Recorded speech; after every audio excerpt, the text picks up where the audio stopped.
Boa tarde. Agora a coisa ficou mais empolgante, né? Pessoal, é sempre um prazer muito grande estar aqui, né, em nosso pleno fim de semana, que seria teoricamente aí o nosso descanso, mas para vir aqui para dar uma contribuição a vocês nesse processo de preparação para a vida universitária de vocês. E aí o interessante, eu estava aqui, que vocês devem ter percebido que eu chego muito cedo, né? Minha aula era 2h30, mas 2:10 eu já estava aqui. E aí eu sentei ali um pedacinho, estava assistindo aqui o Tiago dando aula, bem na hora em que o Tiago estava falando sobre você tem que lutar por aquilo que você deseja, né? Você não pode desistir. E eu ia terminar a aula falando uma coisa, mas como ele falou isso, eu resolvi começar a aula por onde eu ia terminar. Mudei bem rapidinho ali a apresentação. Eu gosto sempre de terminar a aula com uma frase de um filósofo, né? Alguma frase assim interessante. Mas desse primeiro dia, eu escolhi uma frase de um homem que não estudou nem o Fundamental 2, que foi o meu avô. Morava no interior, né? Um homem trabalhador, mas que tinha a sabedoria popular. E aí ele dizia o seguinte: meu filho, a vida é dura para quem é mole. Quando a gente quer uma coisa, a gente bota a faca nos dentes, parte para cima, que a gente consegue. E é exatamente isso que eu vejo quando eu chego aqui, que eu pego esse bocado de aluno com vontade de aprender. Isso nos dá uma satisfação imensa. É isso que nos faz, né, cada vez mais querer ser professor. Esse incentivo que vocês dão para a gente é muito mais do que a pequena informação que a gente passa para vocês. E aí é lógico, nós vamos aqui, nesses encontros, a gente vai ficar se encontrando algumas vezes, já que eu trabalho tanto com a parte de História do Brasil, como também Filosofia e também Sociologia. Então, a parte de História Geral é com meu amigo Márcio Miquiles, né, que vocês já tiveram o prazer de conhecer, né? Então, História do Brasil, Filosofia e Sociologia, trabalha comigo. História Geral, trabalha com o Márcio Miquiles. E a gente vai, então, se esforçar o máximo possível para que vocês possam acompanhar, relembrar, aprender coisas novas, para que quando for no dia da provinha que vocês forem fazer do Enem, vocês estarem totalmente preparados. Beleza? Então vamos começar, né? Vamos começar? Bora. Então, pegar aqui a nossa apostila, para a gente ver a nossa primeira questão. Pronto. Está na página 57. E a questão vai dizer o seguinte: o diário de Pero Lopes de Souza, escrito entre 1530 e 1532, é uma fonte de grande importância para a história na fase inicial de exploração do Brasil meridional e foz do Rio da Prata, sendo o segundo documento oficial português conhecido a ser escrito em terras brasileiras. Vemos exemplos de matemáticos portugueses como Pedro Nunes, que em 1537 estava preocupado em aliar teoria e prática, escapando do empirismo utilitário e providos de instrumentos e regras de astrologia e geometria, que são as coisas de que os cosmógrafos hão de andar apercebidos. Interpretando o texto e o fragmento do documento acima, pode-se inferir. Pois bem, vamos para a nossa primeira análise, né? A gente estava, então, que observar dentro do processo da análise da prova do Enem. A prova do Enem, ela não vai lhe pedir um conteúdo específico, mas ela vai lhe cobrar que você desenvolva, através dos conteúdos, as determinadas habilidades. Então, aqui, a gente está falando de um contexto, que é o contexto das grandes navegações e a chegada dos portugueses aqui no Brasil, aqui em nossa terra. Ora, e se a gente for observar aqui no nosso mapa, que vocês podem ver muito bem aí nos telões, você tem lá as primeiras viagens, em que os portugueses vão, olha o vermelhinho lá, vão contornando a África o tempo todo. Ciliano, por que eles vão tão próximo do litoral? Eles vão próximo do litoral porque eles não conheciam aquelas rotas. Eles não sabiam para onde estavam indo, eles estavam se aventurando. Eles precisavam chegar no Oriente, eles não estavam vindo aqui para a América. Eles precisavam chegar no Oriente, chegar lá em Calicut, onde você vê ali na pontinha ali na Índia, né? Que era para se restabelecer o comércio das especiarias, prejudicado desde quando os turcos otomanos invadiram Constantinopla. Então havia uma necessidade de se restabelecer esse comércio, mas como é que eu vou pelo Oceano Atlântico, pelo Índico, se a gente não conhece? Então vamos pelo caminho mais seguro, vamos contornando a África, bem pertinho. Ora, porém o que você vai observar é que se de um lado os portugueses partiram nas grandes navegações, os espanhóis partiram também. Só que os espanhóis eles saíram com uma outra perspectiva. Naquela época, lembre-se, a Idade Moderna é a idade das grandes transformações. A Idade Moderna é o período, então, do renascimento, da ciência, né, de valorização da arte, da cultura, do conhecimento. E com o conhecimento da época, você já vai ter alguns teóricos que vão questionar a estrutura medieval. Já vão dizer, não, esse negócio da Terra ser quadrada, isso é mentira. A Terra é esférica, vamos dar uma volta que ninguém cai num abismo eterno, não. Lógico que ainda existia um medo muito grande, mas já existiam pessoas que tinham esse conhecimento e que queriam provar, na prática, que realmente era possível se viajar contornando o planeta. Que vai ser o caso dos espanhóis, com o nosso amigo, fugiu o nome do miserável, Cristóvão Colombo. Ora, então vejam que quando os portugueses, olha para o mapa, lá embaixo ali tem Cabo da Boa Esperança. Quando os portugueses vão conseguir passar no Cabo da Boa Esperança, já é 1488, você já tem aí um período de navegações já de muito tempo, quase 80 anos de navegação. E os espanhóis já haviam chegado na América há muito tempo. Então, já sabia da existência de terras a oeste.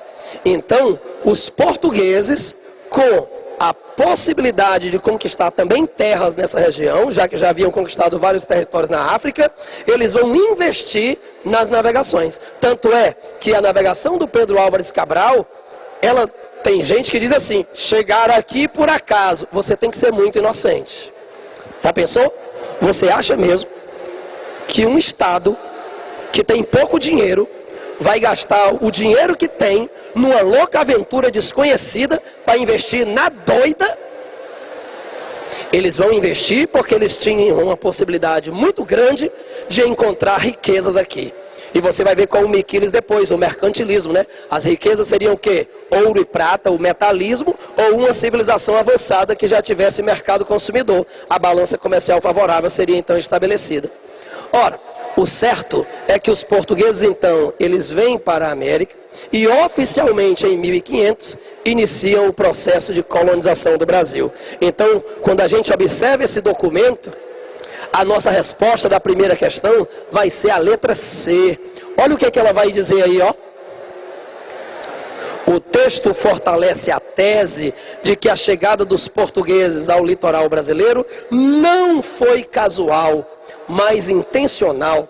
O texto deixa claro os conhecimentos matemáticos, os conhecimentos de astronomia, que eram todos utilizados naquela época, já que naquela época não tinha GPS, naquela época você não tinha, então, né, os satélites, mas já havia um desenvolvimento, um estudo que facilitava, obviamente, aos navegadores as navegações. Então, a primeira questão é a letra C de coração, para já começar assim, de uma forma bem romântica e apaixonada.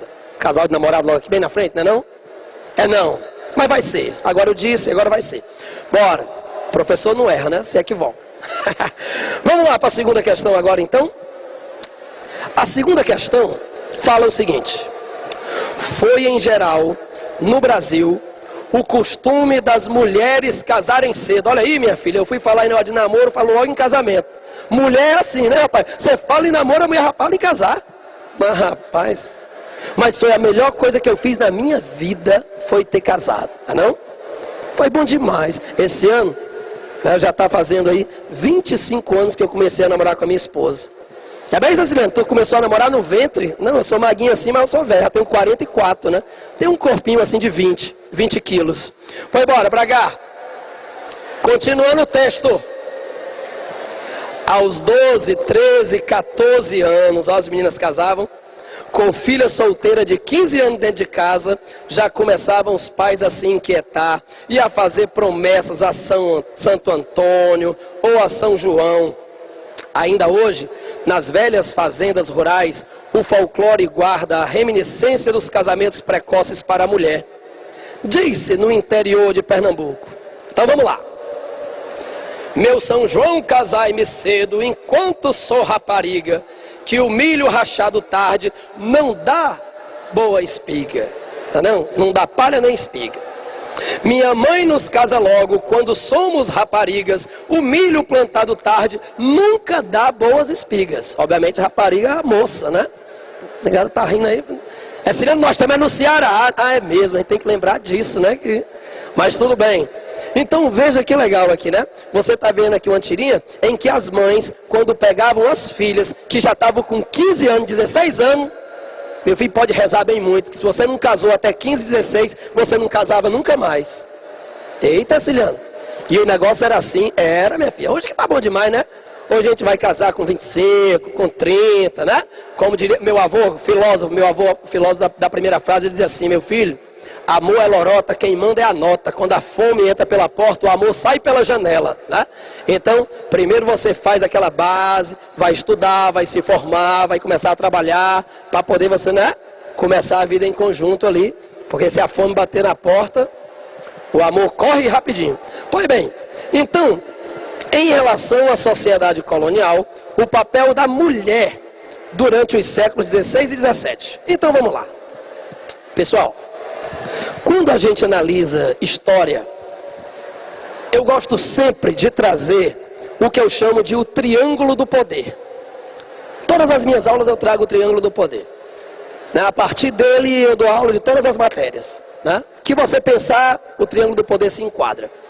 Porque a estrutura do poder, ela é sempre a mesma. O que vai mudar é o lugar, o que vai mudar vai ser o tempo, as pessoas que estão inseridas, mas o contexto é o mesmo.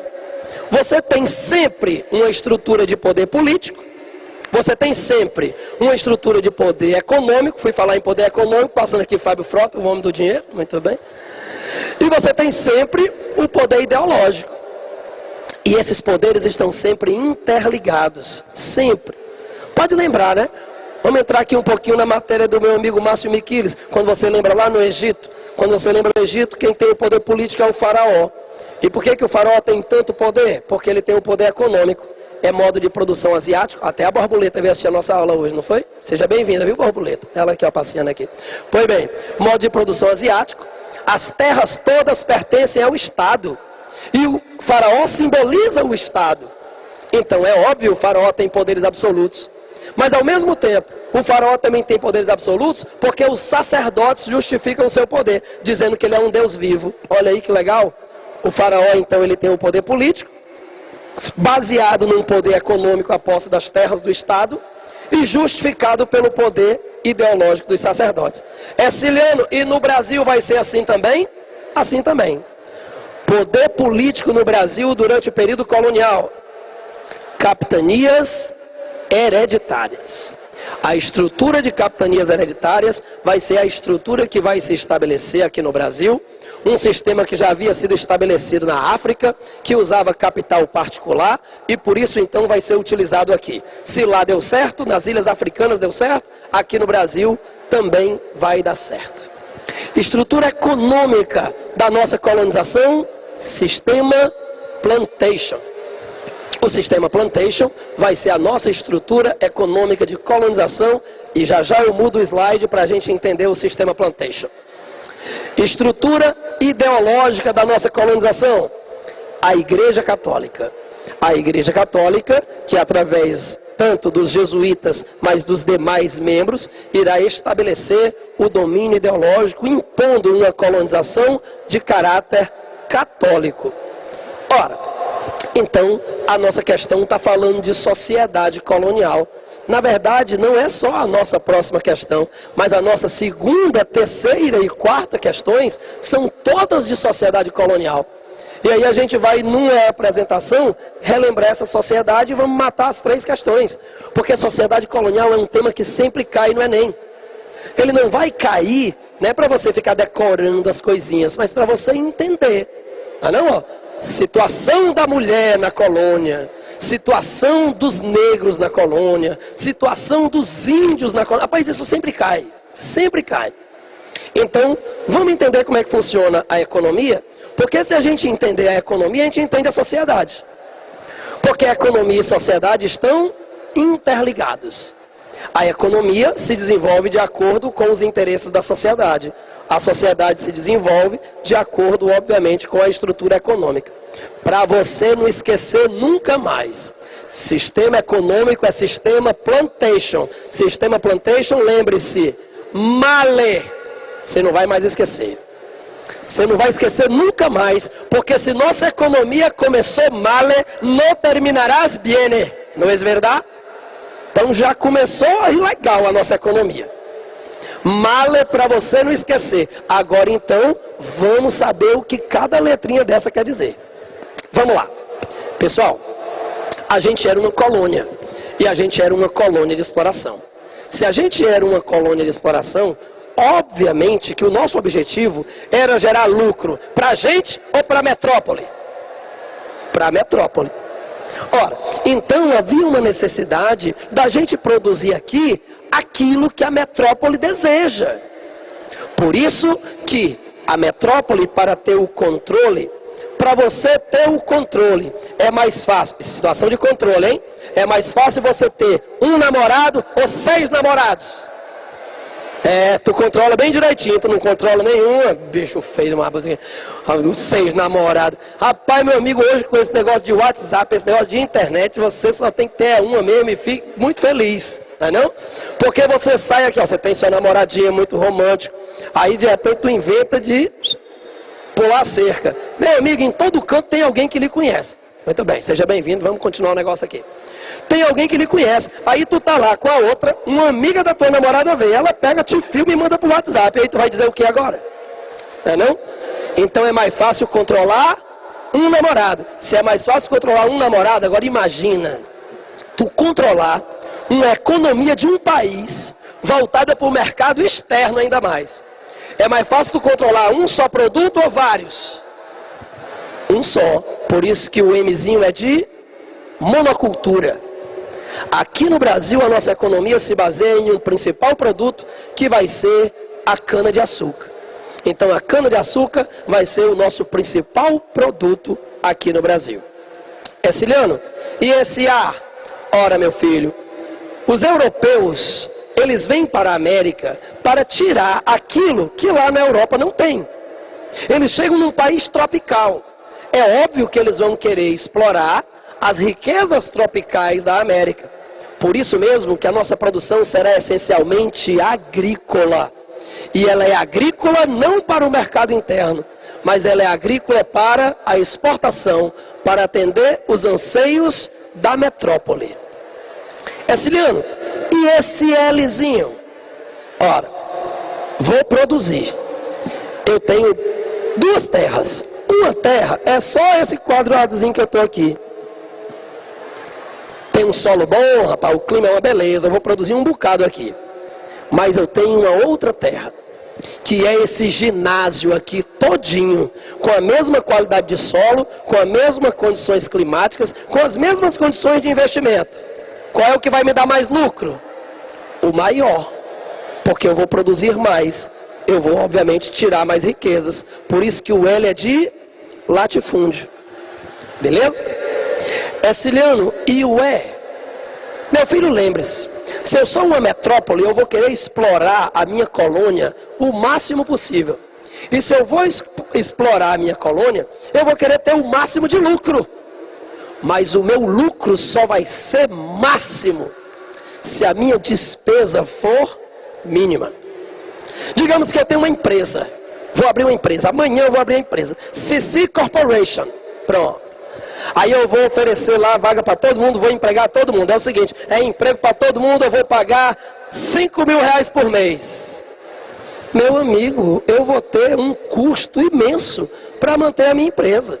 Se eu quero aumentar o meu lucro, eu tenho duas opções. Eu vou empregar menos gente, ou então eu mantenho a mesma quantidade de pessoas, mas pagando menos. Se ao invés de eu pagar 5.000, eu pagar 1.000, o meu lucro aumenta, porque a minha despesa diminuiu. Quando é que a minha despesa vai ser mínima? Quando eu não pagar nada. Por isso que o é de escravidão. O escravo, eu compro uma vez para mim e pronto. É um investimento único e ele vai produzir. E ainda vai me gerar novos escravos, né? Porque eu vou regular o escravo com a escrava, vai nascer um bocado de escravinho e aí pronto. Me dei bem. Ora, pois a nossa economia funciona desse jeito. Como é que é o negócio aí, escravo com escrava, dá um bocado de escravinho? Escravo. Isso aqui é o quê? Isso aqui. Hã? Homem. Ah, escravo homem. Ah, tá certo. Com a escrava. E a escrava? A escrava. Ai, mulher, só um dedo. Tá certo. Menino é um bocado. E por que botou um bocado de menino logo?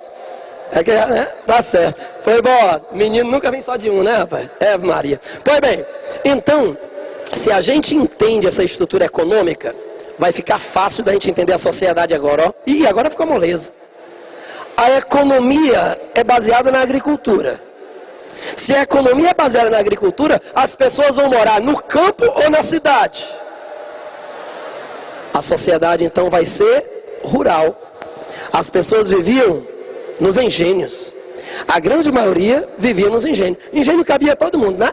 Engenho estava lá o senhor de engenho, estava a esposa dele, estava os filhos tudinho, estavam os empregados, estavam os agregados, estavam os seus escravos. Todo mundo vivia ou no engenho ou em suas proximidades. Ora, se todo mundo vivia na zona rural, quer dizer que não existia cidade? Não existia, pessoal. As cidades eram poucas. Os centros urbanos eram poucos, mas eles tinham duas funções importantíssimas. Eram nos centros urbanos em que você tinha o comércio, a atividade comercial. E lá também se estabeleciam as festas. E essas festas tinham um caráter religioso. Aqui em Fortaleza, a gente não tem muito disso não, mas quem é de interior, rapaz, sabe como festa religiosa é importante, né? Você que tem família no interior, quando tem lá a tal de festa da padroeira, menino, vem gente de tudo quanto é canto, até de outro planeta para ir a essa festa na sua cidade, né? E faz a cidade fervilhar, e vende, e comercializa. Aí você vai ter lá o leilão, né, para arranjar dinheiro para a igreja. O forrozinho à noite. Radial. Tu não pode não, rapaz, teu namorado tá do lado aí, não pensa em negócio de forró não. Pois vamos lá. Então, dessa forma, o que você vai observar é que as festas religiosas eram importantíssimas, porque movimentavam a economia local. E o comércio também, lógico, porque vamos ver aqui um exemplo. Se a gente pega Olinda e Recife. Olinda era o centro produtor de cana-de-açúcar, era onde estavam os engenhos. Mas o comércio era em Recife, era onde ficavam os portugueses, né, que a gente chamava de mascates. Portugueses e descendentes de portugueses que dominavam o comércio. Então, quando os navios vinham da Europa, eles paravam, obviamente, no porto. O porto era em Recife, lá se tinha a atividade comercial. Então, lá em Recife é onde você vai ter os armazéns, é onde você vai ter, então, o porto, é onde vai ter o comércio, ok? Ora, se a gente estava falando, então, que a economia se baseia no latifúndio, já deu para perceber que toda a sociedade ela vai ser subordinada ao poder do dono do latifúndio. Por isso que a sociedade é patriarcal. Todos dependiam do senhor de engenho. O senhor de engenho tinha o pátrio poder, era ele que mandava, e mandava em todo mundo. Mandava na sua esposa, mandava nos seus filhos, mandava nos seus empregados, nos seus agregados, nos seus escravos. E por isso que as relações eram tão diferentes. Cara, hoje é diferente demais, né? Hoje você tem tua relação com teu pai, com teu avô, com a tua mãe, de amigo. Não é não? Então eu chego lá em casa, né, que eu tenho 2 filhos, uma filha e um filho. Aí na hora que eu chego logo a minha filha grita, meu puff! Aí eu, minha puff, aí dou um beijo nela e a gente brinca, né? Do mesmo jeito, né, com o meu filho, a gente brinca. Então a gente tem essa habilidade. Antigamente, tu é doido, é? Eu chego na casa do meu pai, aí o meu filho já vai gritando, véi Amélio! Já chega fazendo hora com o avô, né? E não tem falta de respeito nenhuma disso. Ele faz isso, obviamente, como uma demonstração de carinho. Mas vai, antigamente, tu falar assim com teu pai? Antigamente você tinha que falar assim: o Senhor meu Pai deseja alguma coisa. Olha aí. Tá aí no exército, né, menino? A esposa que ia falar com o marido, a esposa queria alguma coisa, o Senhor meu marido. Ó, era tudo formal, né? Então eu chegava para minha esposa, e quando eu ia para a cidade, né, para fazer as compras, eu chegava: a senhora, minha esposa, deseja algo? Aí ela dizia: Senhor meu marido, se puder me trazer um vestido novo. Pronto. Aí eu ia na cidade, comprava o vestido, dava para minha esposa, ela ficava morta de feliz. Siliano, mas por que havia isso, hein? Essa dependência tão forte? O nosso texto explica tudo. O nosso texto, ele vai... Pessoal que está batendo foto, espera... Ainda tem mais slide, ainda tem mais coisinha nesse slide, tá? Quando terminar eu aviso, aí você pode bater a foto. Pois bem, então dessa forma, os casamentos, eles eram arranjados. Como é que era feito o casamento? Eu era muito rico, eu era um latifundiário. E aí, eu queria casar o meu filho. O problema é que eu queria também que meu filho estudasse. Como eu queria que meu filho estudasse, ele tinha que ir para a Europa. Então meu filho ia para a Europa e eu ficava aqui para arranjar um casamento para ele, porque senão ele ia chegar com 22, 25 anos, como é que a gente ia arranjar casamento para ele? O casamento já era arranjado. Então eu tinha um outro latifundiário que tinha uma filha e a gente negociava o casamento. Então os casamentos eram arranjados assim. Por isso que as relações eram assim também. Já pensou? Tu ia ter 12, 13 anos e o teu marido ia ter 25, 30. Era uma relação de posse. O casamento era assim, ó. O casamento era desse jeito. E até hoje em dia ainda é mais ou menos isso, né? Chega o pai aqui com a noiva, né? E tá o noivo lá na frente. Aí o pai vai aqui levando a noiva, ó. Morto de feliz, estou me livrando. Oh, graças a Deus, arranjei um besta. Muito bem. Aí entrega para o noivo. Quando ele entrega para o noivo, o que que isso simboliza? Ela era minha filha, minha responsabilidade. Ela é sua esposa, sua responsabilidade. É uma transferência de posse. Mas isso é obviamente uma herança da nossa cultura colonial. Porque na cultura colonial era assim. A menina deixava de ser a filha de alguém para ser a esposa de alguém. Por isso que as relações, elas não tinham afetividade, não tinha amor, não tinha nada.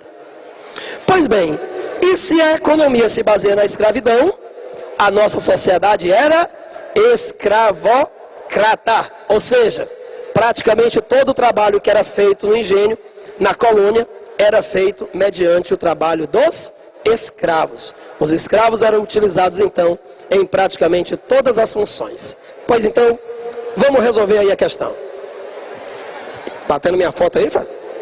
Minha esposa é ciumenta, fazendo essas coisas aí. Bora.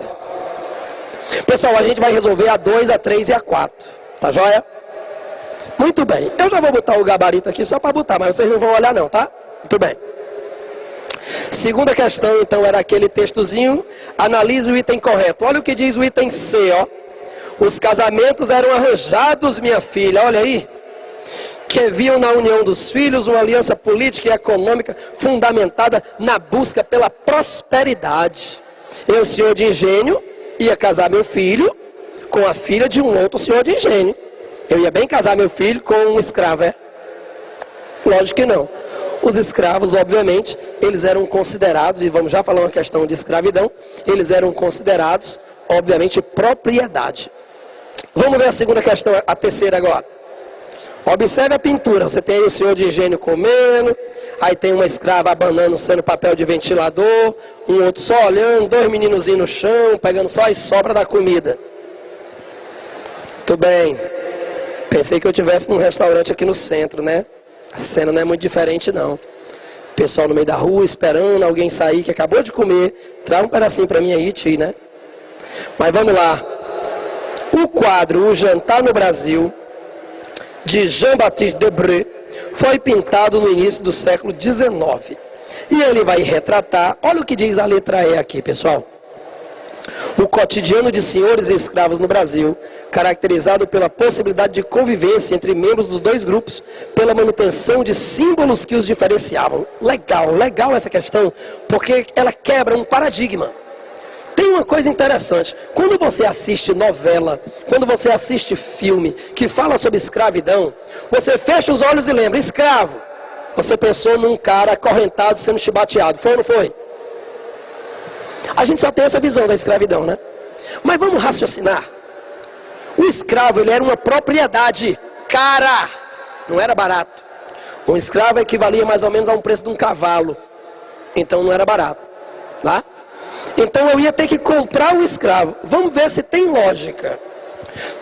Tu juntou teu dinheiro o ano todinho para no Natal tu se presentear com um iPhone 6. Aí na hora que tu ganha o teu iPhone que tu comprou, tu pega o iPhone na mão e taca no chão. Tu vai fazer isso, vai? Tu é doido, é? Ou bebe gás, né? Meu filho, um escravo é a mesma coisa. Cadê o papel? Sujei o negócio, depois eu pego. Pois bem, um escravo é a mesma coisa. O escravo é uma propriedade que eu gastei dinheiro. Que sentido faz eu pegar um escravo, botar no troco, encher de porrada e ele passar um mês sem trabalhar para mim? Sem conseguir nem se levantar. É lógico que vai ter os castigos físicos. Vai ter, lógico. Mas existem outras formas de dominação. Quando eu comprava escravo, o que eu fazia? Existiam escravos que já falavam português, que vinham de colônias africanas que já se falava português, ou então os escravos que já nasceram aqui no Brasil. Esses escravos eu colocava nas funções domésticas, porque eu preciso me comunicar com eles. É o cara que vai então estar lá, né, lá na foto aí de vocês, da questão, a banana aí, ó, o senhor, é a cozinheira, né? É o cara que vai pegar o cavalo com o coxo para me levar para um canto para o outro. Eu preciso me comunicar com eles. Mas existiam escravos que vinham de regiões da África que não falavam português, que a gente chamava naquela época esses escravos de escravos boçais, né? Os escravos que já falavam português eram escravos ladinos, tá? E os nascidos no Brasil eram crioulos. Então, os escravos que vinham da África que não falavam português, que eram os boçais, esses eu botava para a lavoura. Agora vamos lá. O escravo doméstico, ele sofria, ele vivia nas mesmas condições iguaizinha do da lavoura. Da lavoura vai viver na senzala, vai se alimentar muito mal, esse vai ser muito mais explorado. O da casa grande, ele vai estar vestido, né? Ele vai ter um quartinho para poder descansar, ele vai se alimentar com as sobras do que o senhor come. Na hora que vai ter uma revolta, digamos que o escravo Chico é da lavoura, e o escravo José, digamos que ele seja da casa. Se o escravo José fica sabendo dessa revolta, ele vai querer participar? Nunca! Porque ele não vai querer perder as, entre aspas, mordomias que possui. Se a revolta não der certo, vão me botar para a lavoura, aí eu estou perdido, eu que morava aqui dentro da casa grande. Então as relações variavam de senhor para senhor. Então alguns escravos moravam na casa, se alimentavam melhor. Algumas escravas eram as prediletas do senhor, não é não? O senhor, um cara de 30 anos, casava com uma menina de 12. Uma menina de 12, é como o nome se diz, é uma menina. Ela não tem corpo de mulher. Ele olha para a esposa dele, ele não tem nenhum desejo sexual. Aí ele olha para uma escrava. Uma negona desse tamanhozão aqui, os quartos largos, os seios fartos, seminua. Ele vai ter desejo por qual das duas? Pela escrava. E a menina vai dar graças a Deus, eu não quero ele mesmo não, fico com a escrava mesmo. Para a menina, a hora do ato sexual era praticamente uma violência, um estupro, né? Uma menina sendo, né, usada. Lembra de uma minissérie que o José viu, que eu não me lembro, acho que esqueci, é Gabriela, pronto. Aí o José viu que chegava para a mulher dele e dizia assim, se arrume que hoje eu vou lhe usar. Olha aí, já pensou a situação da mulher numa situação dessa? Agora imagine uma menina com 12 anos numa situação dessa. Tá? Complicado. Então, as relações variavam de senhor para senhor. Tá bom? Então, quando a gente observa essa questão, a letra D, a letra E, mostra exatamente isso, né? Que o cotidiano era caracterizado pela possibilidade, inclusive, de convivência entre esses grupos. Lógico, que deixava bem claro quem é senhor, quem é escravo. Quarta questão. 2 textos. É a famosa habilidade 14, né? Sempre cai, a habilidade 14 bota 2 textos para você comparar. O negociante de escravos, José Moreira Veludo, foi fazer curativo em um de seus cativos e acabou atacado a paulada. Na polícia, os agressores contaram o ocorrido nos mínimos detalhes, sem escolher nada. É que desejavam mesmo parar na cadeia. onde as condições de vida eram bem melhores do que na casa do Senhor. Minha filha, me deixe preso aqui, pelo amor de Deus. Eu vi um vídeo uma vez na internet, né, que tem um professor que ele está preso, que ele mostrou o contra-cheque dele. Não sei se é verdade, não sei se é mentira. No Facebook tem tanta coisa, que era lá no sul do Brasil. Aí ele estava preso porque tinha mostrado o contra-cheque em sala de aula, né? Aí então ele acabou sendo preso por desacato. Aí ele está dizendo, não, eu quero ficar preso mesmo. Aqui é melhor do que eu estar dando aula e recebendo o salário que eu recebo e o trabalho que eu tenho. Aí, a escravidão não acabou não, viu, negado? Mas vamos lá. Muito bem. Então, no primeiro texto, o escravo ele queria ficar preso, porque era melhor estar preso do que estar na fazenda. Texto 2. Perdigão Malheiro, ele era abolicionista, mas só entregava as cartas de alforria aos seus cativos sob condições, como ele trabalharem para ele durante mais alguns anos, ou até completar a maioridade. E as desejadas cartas, no mais tradicional estilo paternalista, só vinham em datas especiais para a família do indivíduo escravizado, como aniversário, casamento, batizado. Olha aí, ó. Esse cara é muito malo, é muito esperto. Ó. Olha qual é a dele, eu sou senhor de engenho, eu tenho um bocado de escravo. Aí eu vou fazer o seguinte, eu vou escolher um para dar a liberdade, carta de alforria, você é livre. Aí peraí, um escravo livre ia para onde, hein? Quem é que ia dar emprego para um escravo livre? Aí o escravo livre diz assim, ô senhorzinho, eu gostava tanto aqui na fazenda, eu me lembro tanto daquela noite que o senhor me deu 10 chibatadas, foi tão bom. Deixa eu ficar aqui mais um pouquinho. Você vai ficar, mas você não é mais meu escravo. Ele vai ser o agregado, é aquele, né, que é protegido, você vai ficar morando aqui. Ora, o cara continuava trabalhando de graça para ele, só em troca de comida e moradia, ó. E os outros escravos, mortos de feliz, um dia eu vou conseguir a minha liberdade. Ô ilusão. Ah não? O pior escravo é o que pensa ser livre. Nós que somos escravos da nossa própria ignorância. Um dia que a gente perceber que nós somos dominados, a gente vai lutar pela nossa liberdade. Por enquanto, meu filho, como diria o professor Raimundo, Chico Anísio, vai comendo, Raimundão, né? A gente vai apanhando, mas tudo bem, a gente aprende. Um dia a gente vai ter a consciência. Então a resposta dessa é a letra E, ó. Porque os dois textos são verdadeiros. Pois as relações de dominação, elas variavam de senhor para senhor. O primeiro senhor era na chibata. O segundo senhor, ele era mais inteligente. Ele dominava, né, através de uma estrutura que ele criava para manter os escravos, então, subservientes. Muito bem, vamos para a quinta questão, então? Quinta. Vamos para a quinta e para a sexta agora, né? Que agora nós vamos falar das invasões. Falar das invasões estrangeiras no Brasil. Muito bem.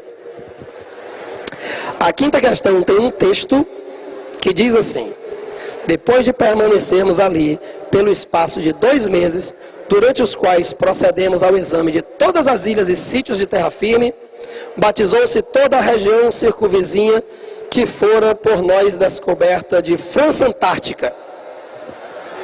Em seguida, o senhor Villegagnon, para se garantir contra possíveis ataques de selvagens que se ofendiam com extrema facilidade, e também contra portugueses, se esses alguma vez quisessem aparecer por ali, fortificou o lugar da melhor maneira que pôde. Passou até um filme na Rede Globo agora, no dia do aniversário do Rio de Janeiro, Brasil Vermelho, né? Que mostrou, eu vou ser sincero, não assisti não, né? Porque era tarde demais, então eu gosto de dormir 9 horas, 9h30 da noite, né? Para no outro dia acordar cedinho, né? Com gás todo para dar 200 aulas aí, né? Então tem que descansar. Bora. Aí a gente vai analisar a invasão francesa. E aí vamos para a questão 6 logo, né? Taca logo tudo. Analise a charge abaixo. Vão plantar batata. Aí o cara lá de dentro do navio diz, o holandês, ó, não, vamos plantar açúcar nas Antilhas e vocês vão se arrepender de terem nos expulsado. Pronto. Pois se a primeira questão fala sobre as invasões francesas, a próxima vai falar sobre as invasões holandesas. E essas invasões estão em contextos totalmente diferentes. Os franceses invadiram o Brasil 2 vezes. A primeira foi a França Antártica, lá no Rio de Janeiro. O que aconteceu?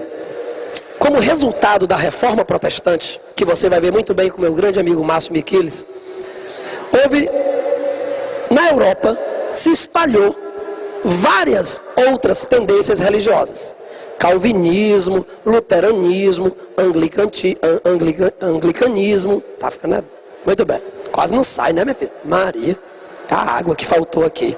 Pois bem, só que a Igreja Católica reagiu. Tá pensando o quê, meu amigo? A Igreja Católica é assim, não? É igual o Fortaleza, igual o Ceará, reage, né?